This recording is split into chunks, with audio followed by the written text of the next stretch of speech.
May gusto akong i-share sa inyo mga palalabs ko. Ito yung mga foods na the best para sa ating circulatory system. Unang-una sa ating listahan ay ang kamatis. Yes, tomatoes have been effective in preventing the ailments of the circulatory system. Kaya mas gusto ko yung, alam mo na, hilaw siya, yung hindi niluluto. Yan ang masarap. Pangalawang food na good sa ating circulatory system ay ang carrots.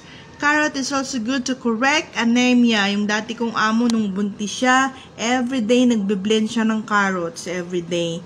And then nung lumabas yung baby, very healthy. Yes. Maganda talaga ang carrot sa ating katawan.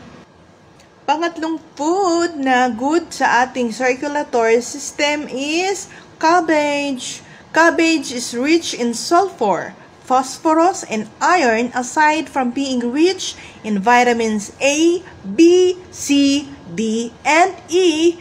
Iron is for the blood, while sulfur and phosphorus are for the heart.